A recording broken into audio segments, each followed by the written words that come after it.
हरिः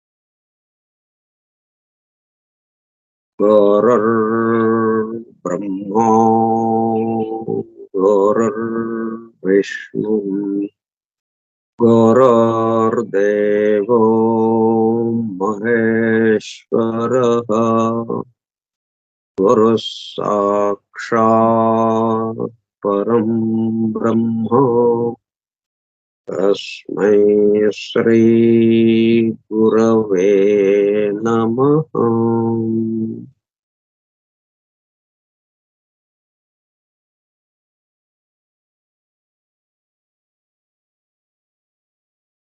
వాసుదేవ హల్లెలూయా. Geoffrey Hudson ద్వారా ప్రసాదింపబడిన the hidden wisdom in the holy Bible, నిగూఢముగా రహస్యముగా దాగి ఉన్న దైవమే పరిశుద్ధ బైబిల్ గ్రంథము. స్కైప్ గ్రూప్ సోదర సత్యాన్వేషక బృందములకు స్వాగతం. అందరకు నమస్కారం.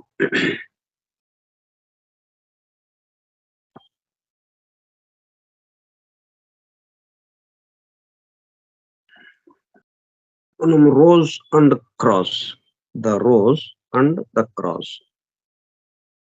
సిలువ, ఆ నిలువ కమ్మి అడ్డ కమ్మి కలిసిన చోట వికసించిన గులాబీ పువ్వు, ఈ సంకేత చిత్రాన్ని గురించి మనం చెప్పుకుంటూ ఉన్నాం. దాంట్లో ఉన్న అంతరార్థం ఏంటి, అది ఏ రహస్యాలని విప్పి చెప్పడానికి అక్కడ నిలబడి ఉంది. The whole mystery of creation, మొత్తం విశ్వం నిగూఢముగా దాగి ఉన్న విశ్వ రహస్యాలన్నీ దాని నుండి మనం తీసుకోవచ్చు. అది తెలియచెప్తుంది. అది తెలియచెప్తుందంటే ఆ సంకేత చిత్రము వైపుగా మనం దాని దశగా దాన్ని చూస్తూ ఉంటే అది ఏ సంగతులు చెప్పాలని అనుకుంటుందో ఆ సంగతులన్నీ మనలో మేల్కోవటం ఇక్కడ జరుగుతున్నది.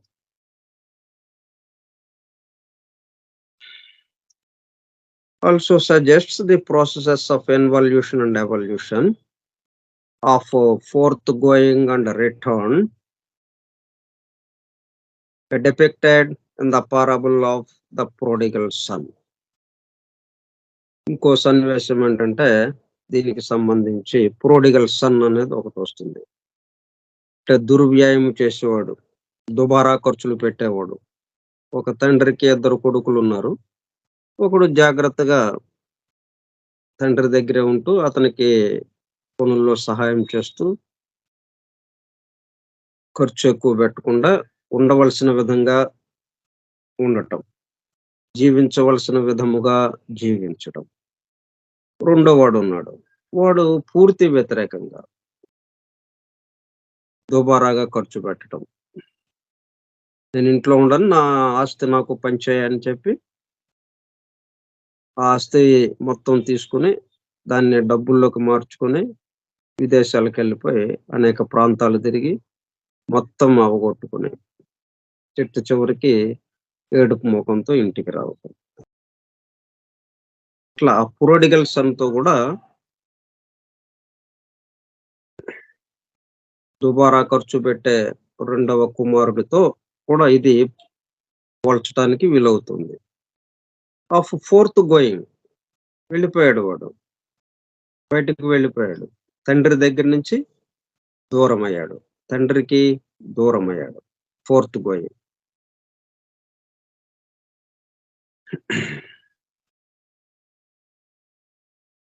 దూరం వెళ్ళిపోయాడు. And return. మరలా తిరిగి వచ్చాడు తండ్రి దగ్గరికి. అంటే ఈ descending arc, ascending arc. Descent of spirit into matter and ascent of matter into spirit.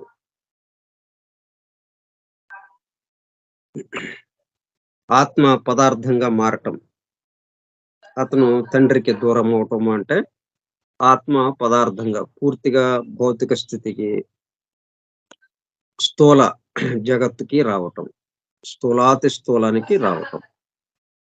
అది తండ్రి దగ్గర నుంచి వెళ్ళిపోయినటువంటి కుమారుడిగా చిత్రీకరించాడు. మరి వెళ్ళిపోతే ఏమైంది? చాలా బాధలు అనుభవించాడు. అంటే అనేకత్వంలో ఉండేటప్పుడు కల్లా, భౌతికంగా స్థూలంగా ఉండేటప్పుడు కల్లా భౌతికతలో అన్ని కష్టాలే ఎదురవుతుంటాయి. శాంతి ఉండదు. అన్నీ పోగొట్టుకున్న వాళ్ళం అవుతాం. అప్పుడు మళ్ళీ మొత్తం సమకూరటానికి అన్నట్టుగా మళ్ళీ తండ్రి దగ్గరికి వెళ్ళటం. తండ్రికి దూరమయ్యాము, బాధలు అనుభవించాం. మళ్ళా తండ్రి దగ్గరికి వెళ్ళటం. And return. Ascending arc. ఎగువకి ప్రయాణం చేసి మరలా బయలుదేరిన చోటకి, అంటే తన స్వస్థానానికి, తన తండ్రి దగ్గరికి చేరటం. ప్రొడిగల్ సన్ అనేది కూడా దీన్నే తెలియచేస్తూ ఉంది. Fourth going and return. తండ్రికి దూరం అయ్యాడు, డిసెండింగ్ ఆర్కుగా పూర్తిగా భౌతిక స్థాయికి దిగాడు, బాధలు అనుభవించాడు. అట్లా కాదని మరలా తిరిగి రిటర్న్, తిరిగి తండ్రి దగ్గరకు వచ్చాడు. అది మనకి లూకా సువార్తలో కొంచెం వివరించాడు. దాన్ని కూడా మనం చదువుకుందాం.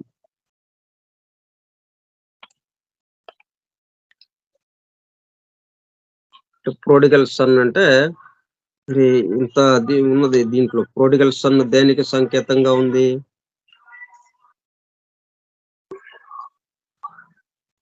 Evolution. Descending arc, ascending arc. Descent spirit, descent into matter, matter ascend into spirit.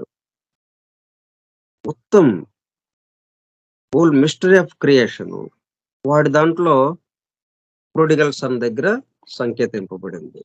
ఇట్లా మనం జాగ్రత్తగా చదువుకోవాల్సిన అవసరం ఉంది.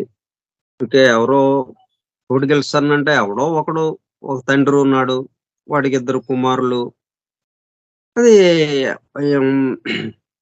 2000 సంవత్సరాల క్రితం ఈ కథ చెప్పారు. 2000 సంవత్సరాల్లో కోటాను కోట్ల మంది ఇటువంటి వాళ్ళు ఎంతో మంది ఉన్నారు.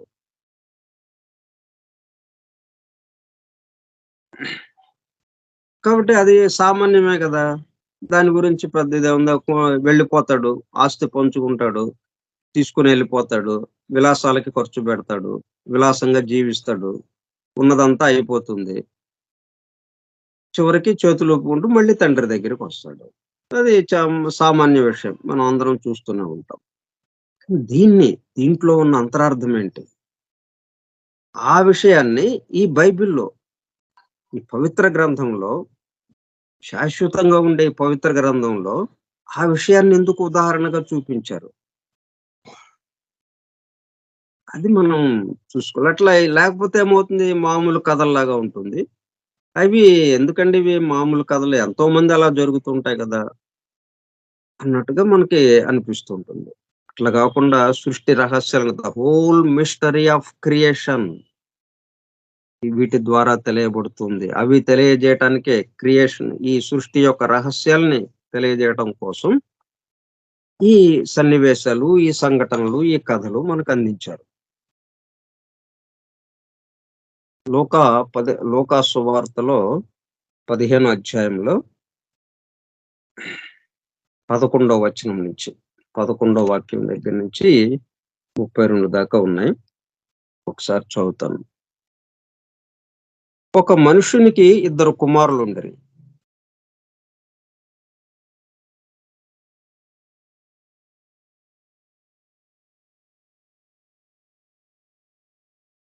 ఇది ఎక్కడ సంభాషణ జరిగిందంటే, సమస్తమైన సుంకరులను, పాపులను ఆయన బోధ వినుటకు ఆయన దగ్గరకు వచ్చుచుండగా, అంటే క్రీస్తు దగ్గరికి అందరిని ఆహ్వానించాడాయన. వీళ్ళు పాపులు, మీరు దూరంగా ఉండండి, దూరంగా ఉండండి. మీకు కాదు ఇది. పుణ్యాత్ములకి ఈ బోధ. మీకు కాదు. మీరు దేవుణ్ణి చేరటానికి అర్హత లేదు మీకు. పొండి, పొండి, దూరంగా పొండి అని అనలేదాయన. అంతకుముందు ఆ మతాధిపతులు ఎవరినైతే దూరంగా పెట్టారో, వీళ్ళు పాపులు, వీళ్ళు దైవ సామ్రాజ్యాన్ని చేరటానికి అర్హత లేని వాళ్ళు అని దూరంగా పెట్టారో, ఆ సుంకరులు, పాపులు వాళ్ళందరినీ ఈయన చేర్చుకుంటున్నాడు. వాళ్ళందరికీ బోధ వినిపిస్తున్నాడాయన. అట్లా సమస్తమైన సుంకరులను, పాపులను ఆయన బోధ వినుటకు ఆయన దగ్గరకు వచ్చుచుండగా, పరిసయ్యులను, శాస్త్రులను అది చూచి, అంటే ఆ కాలంలో ఉన్నటువంటి మతాధిపతులు, ఇతడు పాపులను చేర్చుకుని వారితో కూడా భోజనము చేయుచున్నాడని చాలా సణుగుకొనిరి. మనం ఎట్లాగైతే మరి బ్రహ్మనాయుడు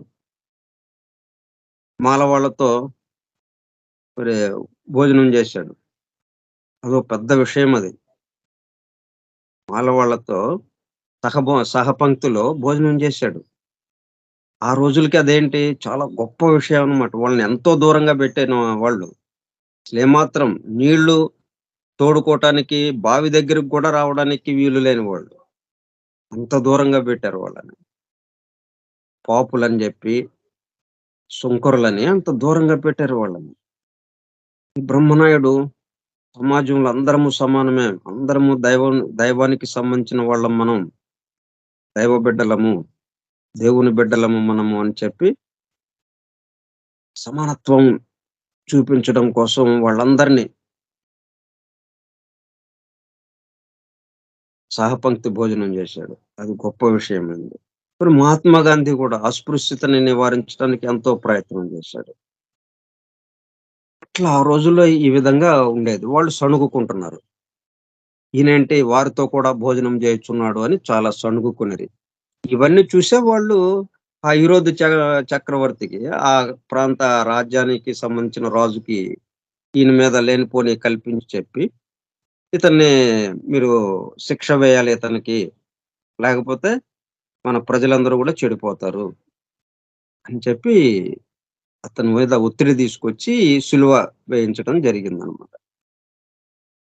అందుకాయన వారితో ఈ ఉపమానము చెప్పాను. అప్పుడు క్రీస్తు ఏమన్నాడంటే, మీలో ఏ మనుషునికైనను 100 గొర్రెలు కలిగి ఉండగా వాటిలో ఒకటి తప్పిపోయినడలా అతడు 99 అడవిలో విడిచిపెట్టి తప్పిపోయినది దొరుకు వరకు దానిని వెతక వెళ్ళడా? దూరంగా వెళ్ళిన వాడు. దగ్గరగా ఉన్నవాడంటే దా తండ్రి గురించి తెలిసినవాడు. కాబట్టి దూరంగా వెళ్ళాడంటే తెలియనివాడు. కాబట్టి వాడిని ముందు పట్టుకోవాలి. అది దొరికినప్పుడు సంతోషంతో దాన్ని తన భుజముల మీద వేసుకొని ఇంటికి వచ్చి తన స్నేహితులను, పొరుగు వారిని పిలిచి, మీరు నాతో కూడా సంతోషించుడి. తప్పిపోయిన నా గొర్రె దొరికినదని వారితో చెప్పును గదా! అటువలే మారు మనస్సు అక్కరలేని 99 మంది నీతిమంతుల విషయమై కలుగు సంతోషము కంటే, అంటే పుణ్యాత్ములంటే మారు మనస్సు అక్కరలేదు వాళ్ళకి. వాళ్ళ గురించి మనం చేయాల్సిన అవసరం లేదు గదా! వాళ్ళ గురించి ప్రయత్నము. వాళ్ళ విషయంలందు నీతిమంతుల విషయమై కలుగు సంతోషము కంటే, మారు మనస్సు పొందు ఒక్క పాపి విషయమై పరలోకమందు ఎక్కువ సంతోషము కలుగును. ఏ స్త్రీకైనను 10 వెండి నాణెములుండగా వాటిలో ఒక నాణెము పోగొట్టుకుంటే, ఆమె దీపము వెలిగించి ఇల్లు ఊడ్చి అది దొరకు వరకు జాగ్రత్తగా వెతకదా?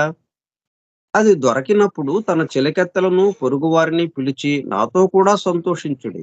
నేను పోగొట్టుకొనిన నాణెము దొరికినదని వారితో చెప్పును గదా! అటువలే మారు మనస్సు పొందు ఒక పాపి విషయమై దేవుని దూతల ఎదుట సంతోషము కలుగునని మీతో చెప్పుచున్నాను అనెను. యేసుక్రీస్తు అలా అన్నాడు. మరియు ఈ ప్రొడిగల్ సన్ గురించి ఇప్పుడు వచ్చింది ఈ విషయం. ఆయన ఇట్లనెను. ఒక మనుష్యునికి 2 కుమారులుండిరి. వారిలో చిన్నవాడు, తండ్రి, ఆస్తిలో నాకు వచ్చు భాగం ఇమ్మని తన తండ్రిని అడుగగా, అతడు వారికి తన ఆస్తిని పంచిపెట్టెను. కొన్ని దినములైన తరువాత ఆ చిన్న కుమారుడు సమస్తమును కూర్చుకుని దూరదేశమునకు ప్రయాణమైపోయి అతడు తన ఆస్తిని దుర్వ్యాపారము వలన పాడు చేశాను. అదంతయు ఖర్చు చేసిన తరువాత ఏం చేశాడు? మొత్తం ఖర్చు పెట్టేశాడు. ఎట్లా పడితే అలాగా వాడేశాడు. విలాసాలకి వాడేశాడు. రూపాయి ఇవ్వాల్సిన చోట రూ. 10 ఇచ్చాడు. తీసుకోండి, నేను చాలా ఆస్తిపరుడు, నేను ధనవంతుణ్ణి. అతి వ్యయం చేశాడనమాట. Spending too much, wasting money. దుర్వ్యయం చేస్తూ అలాగ తిరిగాడు. విస్తారంగా ప్రతిఫలం విస్తారంగా ఇచ్చేవాడు, ఆడంబరంగా జీవించేవాడు. ఇట్లా దుబారాగా ఖర్చు పెట్టేశాడు. తెలివితేటలు లేని వ్యాపారాల్లోకి, తనకి తెలియని వ్యాపారాల్లోకి వెళ్ళిపోయి అన్నిట్లోనూ నష్టాలు తెచ్చుకున్నాడు. మొత్తం ఉన్నదంతా పోగొట్టుకున్నాడు. అంటే ఇది ఎవరిని తెలియజేస్తుంది? ఇట్లా భౌతిక విషయాల పట్ల ఆసక్తితో తిరుగుతున్న వాళ్ళని. వాళ్ళ మొత్తానికి ప్రతీకగా ఈ రెండో కుమారుని నిలిపారిక్కడ. బైబిల్‌లో ఒక అక్షరము, ఒక మాట, ఒక వాక్యం దేన్ని సూచిస్తూ ఉంటుంది? సమస్తం క్రియేషన్ గురించి, సమస్త విశ్వానికి సంబంధించి, విశ్వంలో జరుగుతున్నది, ఆ విషయాలన్నిటినీ సూచిస్తూ ఉండేదిది. ఇప్పుడు మనం దాన్ని చూసి మనం ఎటువైపుకి వెళ్ళాలి? మనకి బోధ చేస్తూ ఉన్నట్టుగా, మనకి దారి చూపించేది అన్నట్టుగా, ఆ విధంగా ఇచ్చినవి ఇవి. ఒక పక్కన మనకి దారి చూపిస్తూ ఉంటుంది. ఒక పక్కన సృష్టిలో ఉన్నటువంటి నియమ నిబంధనలు, ప్రకృతి నియమ నిబంధనలు, ధర్మాలు, ఈ సృష్టి వేటి ప్రకారం నడుస్తుంది అని ఆ విషయాల్ని తెలియజేస్తూ ఉంటుంది. డిసెండింగ్ ఆర్క్ అన్నాం. అంటే దైవం నుంచి దూరముగా వెళ్ళిపోవటం. స్పిరిట్ ఏమైంది? మ్యాటర్‌గా మారిపోయింది. పదార్థంగా మారిపోయింది. అంటే వీడు తండ్రి దగ్గర ఉండాల్సిన వాడు ఏం చేశాడు? తండ్రికి దూరం అయిపోయాడు. దూరం అయిపోయి ఇంకా నియమ నిబంధనలు, ప్రకృతి నియమ నిబంధనలు, సృష్టికి సంబంధించినటువంటి ధర్మాలు, వీటన్నిటికీ వ్యతిరేకంగా తనకి ఏదనిపిస్తే అది అట్లాగా జీవితాన్ని గడిపేశాడు. గడిపేసేటప్పటికల్లా ఏం జరిగింది? అదంతయు ఖర్చు చేసిన తరువాత ఆ దేశమందు గొప్ప కరువు రాగా వాడు ఇబ్బంది పడసాగి వెళ్లి ఆ దేశస్థులలో ఒకని చెంత చేరెను. అతడు పందులను మేపుటకు తన పొలములలోనికి వానిని పంపాను. వాడు పందులు తిను పొట్టుతో తన కడుపు నింపుకొని ఆశపడను గాని ఎవ్వడును వానికి ఏమీ ఇయ్యలేదు. చూడండి, పందులు తినే ఆహారంతో కడుపు నింపుకోవాల్సిన దుస్థితి ఏర్పడింది. ఎంతో ధనవంతుడు వాడు. మరి అయితే బుద్ధి వచ్చినప్పుడు వాడు, నా తండ్రి యొద్ద ఎంతో మంది కూలివాండ్రకు అన్నము సమృద్ధిగా ఉన్నది, నేనైతే ఇక్కడ ఆకలికి చచ్చిపోవచ్చున్నాను. నేను లేచి నా తండ్రి యొద్దకు వెళ్ళి, తండ్రి, నేను పరలోకమునకు విరోధముగాను నీ ఎదుట నువ్వు పాపం చేసితిని, ఇక మీదట నీ కుమారుడనని అనిపించుకొనుటకు యోగ్యుడను కాను, నన్ను నీ కూలివారిలో ఒకనిగా పెట్టుకునమని అతనితో చెప్పుదుననుకుని లేచి తండ్రి యొద్దకు వచ్చాను. అప్పుడు తండ్రిని వెతుక్కుంటూ వచ్చాడు. తండ్రి నుంచి దూరమైన వాడు తండ్రిని వెతుక్కుంటూ వచ్చాడు. అంటే 2 విషయాలు ఇక్కడ. డిసెండింగ్ ఆర్క్, తండ్రి నుంచి దూరం అవటం. స్పిరిట్ మ్యాటర్‌గా రూపాంతరం చెందటం. మళ్ళీ అక్కడ ఏమైంది? ఇది కాదు అసలు విషయం అని చెప్పి మళ్ళీ తండ్రి దగ్గరికి తిరిగి వెళ్ళటం. అది అసెండింగ్ ఆర్క్‌గా. అంటే మ్యాటరు స్పిరిట్‌గా ట్రాన్స్‌ఫార్మ్ అవటం, రూపాంతరం చెందటం. మ్యాటరు స్పిరిట్‌గా.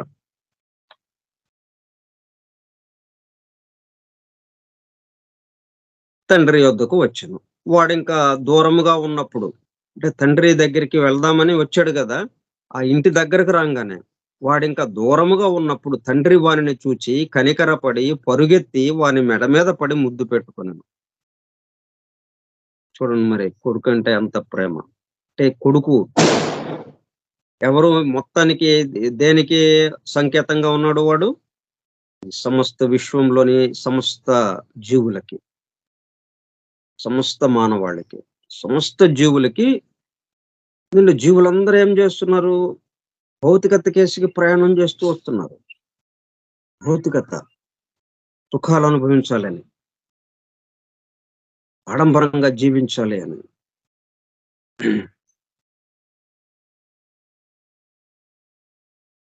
అయితే అట్లా వచ్చేటప్పటికి ఏమైంది? మొత్తం దుర్వ్యాయం అయిపోయింది. మొత్తం ఉన్నదంతా ఊడ్చుకుపోయింది. అప్పుడిక తండ్రి గుర్తుకొచ్చాడు మళ్ళా. అట్లాగే దీంట్లో ఉన్న మానవాళికి కూడా, ఈ విశ్వానికి కూడా, ఈ విశ్వము పూర్తిగా ప్రళయ స్థితి నుంచి మరలా మేల్కొని క్రమక్రమంగా 7 లోకాలు ఇవి మరలా ఏర్పడుతూ పూర్తిగా భూలోకానికి, ఈ ఈ స్థూల స్థూల స్థితికి రావటం. మరలా అక్కడి నుంచి తిరిగి స్వస్థానానికి తిరిగి రావటం. ఆ విషయం మొత్తాన్ని ఈ వీడి తండ్రి 2 కుమారుల్లో చూపించాడన్నమాట.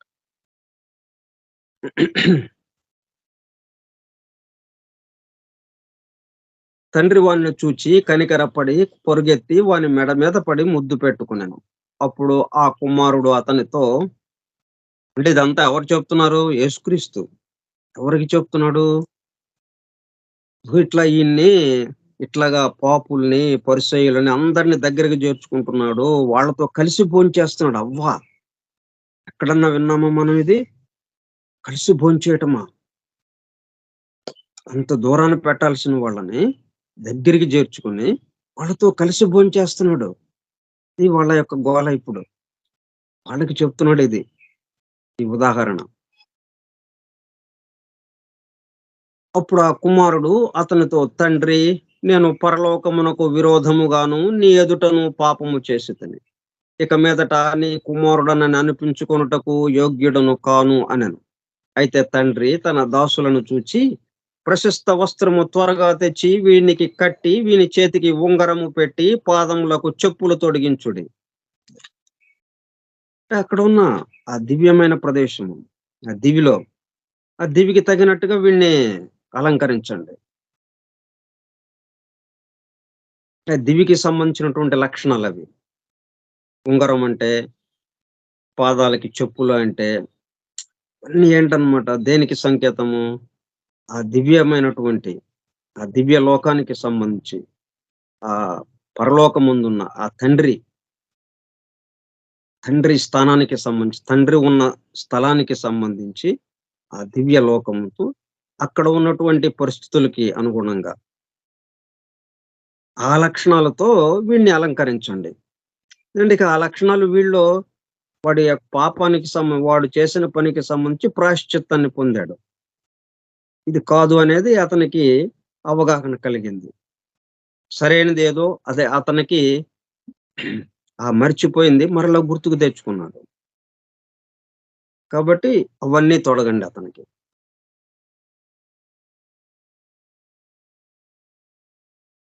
క్రొవ్విన దూడను తెచ్చి వధించుడి, మనము తిని సంతోషపడుదుము. ఈ నా కుమారుడు చనిపోయేవి మరలా బ్రతికెను, తప్పిపోయి దొరికెను అని చెప్పాను. అంతటా వారు సంతోషపడసాగిరి. ఇక్కడ ఇంకొక ట్విస్ట్ ఉంది చూడండి. అప్పుడు అతని పెద్ద కుమారుడు పొలములో ఉండెను. వాడు పొలము నుండి వచ్చుచు ఇంటి దగ్గరకు రాగా వాద్యములను నాట్యమును జరుగుట విని దాసులలో ఒకనిని పిలిచి, ఏమిటి ఇది అని అడుగగా, ఆ దాసుడు అతనితో, నీ తమ్ముడు వచ్చి ఉన్నాడు. అతడు తన యొద్దకు సురక్షితముగా వచ్చినందున నీ తండ్రి క్రొవ్విన దూడను వధించినను. అయితే అతడు కోపపడి లోపలికి వెళ్ళనొల్లకపోయాను. తనేమో తండ్రితో పాటు ఎల్లప్పుడూ ఉన్నాడు. కానీ ఏమీ ఇతని గురించి పెద్దగా పట్టించుకోలేదు. వీడేదో బయటికెళ్ళిపోయాడు. తండ్రిని నమ్ముకొని ఉన్నవాడేమో అక్కడ పక్కనే ఉన్నాడు పెద్దోడు. తండ్రిని నుంచి దూరం అయిపోయిన వాడేమో ఇప్పుడు రాంగానే వాడిని నెత్తి మీద పెట్టుకుంటున్నాడు. ఏంటిది అని అతనికి అన్యాయం అనిపించింది అనమాట. అందుకని ఇంట్లోకి కూడా వెళ్ళలేదు వాడు పెద్దోడు.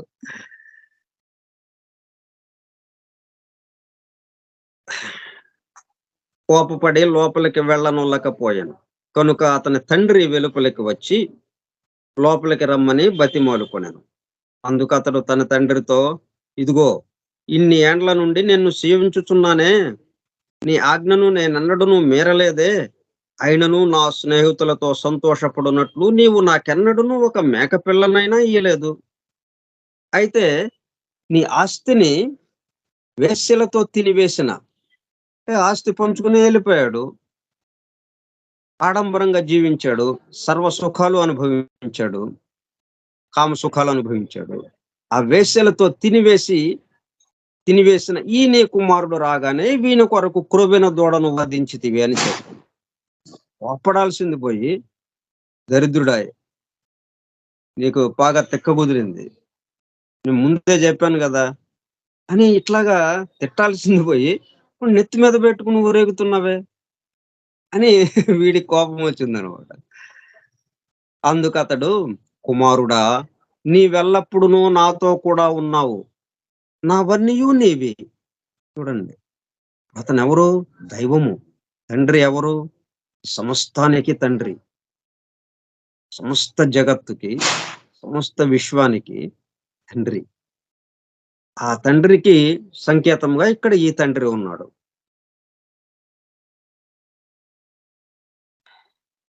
ఇప్పుడు ఇద్దరు కుమారులు, ఒకడేమో దూరంగా వెళ్ళిపోయి మరలా వచ్చాడు, ఒకడేమో అక్కడే ఉన్నాడు.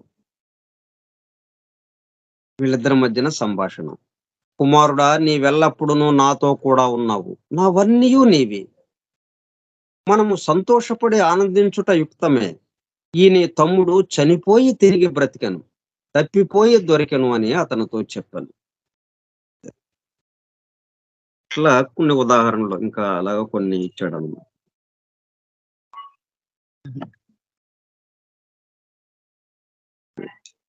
ఇది మనం మామూలుగా సాధారణంగా జరిగే కథలే కదా ఇవి అనిపిస్తుంది మనకి. మనం మామూలుగా మన చుట్టూ ఉన్న ప్రజల్లో, మన చుట్టూ ఉన్న జనుల్లో ఒక తండ్రి, ఇద్దరు కొడుకులు, ఇలాగా చాలా మందిని చూస్తూ ఉంటాం మనం.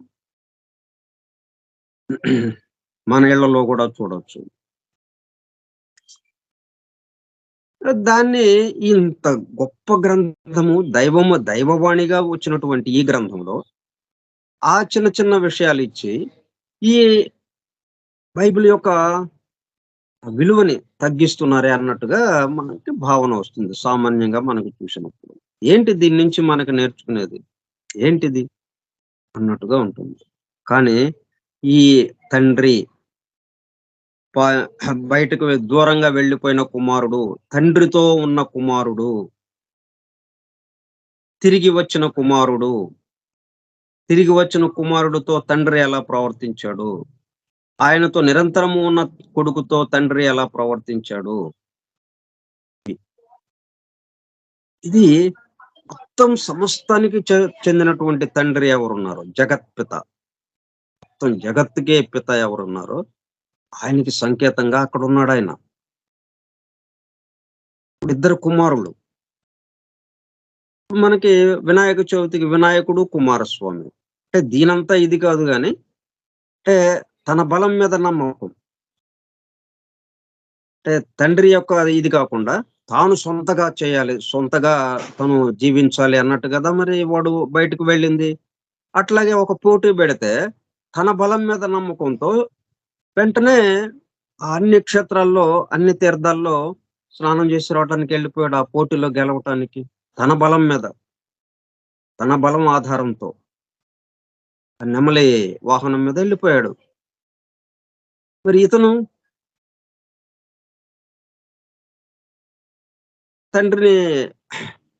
తండ్రి దగ్గరే ఉండి తండ్రి చుట్టూ ప్రదక్షిణ చేసి దాన్ని గెలుచుకున్నాడు. ఇట్లాగా కొంచెం ఇట్లా ఈ కథలు దగ్గరగా ఉంటాయన్నమాట. ఈ మొత్తాన్ని సూచిస్తూ ఉంటుంది అది. దీంట్లో మనం చేయాల్సిందేమిటి?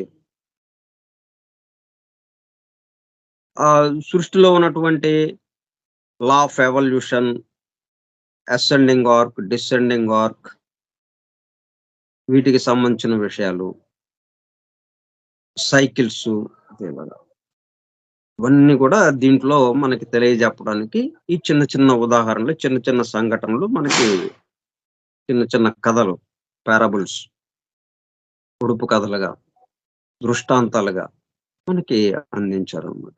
ఆ కథను అలాగా మనం జాగ్రత్తగా చూడాలి అని. సరే.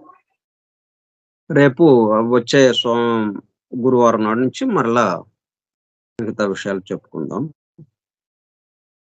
ఇంకా ఎర్త్‌క్వేక్, ఫైర్, వాటర్, వీటి గురించి కూడా చాలా ప్రస్తావన ఉంది వీటిల్లో.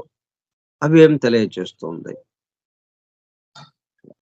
ముందు వీటి గురించి ఇలాగా చదువుతూ వీటిని అంతరార్థం ఏంటి? దీంట్లో ఉన్నది, దీంట్లో ఉన్న రహస్యాలేమిటి?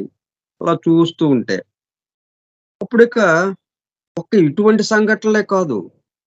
ఇది ప్రత్యేక సంఘటనకి, ప్రతి సన్నివేశానికి మనం ఇదే పద్ధతిలో అంటే ఏ లెక్కైన మనకు సూత్రం అందిందంటే a+b² = a² + 2ab + b².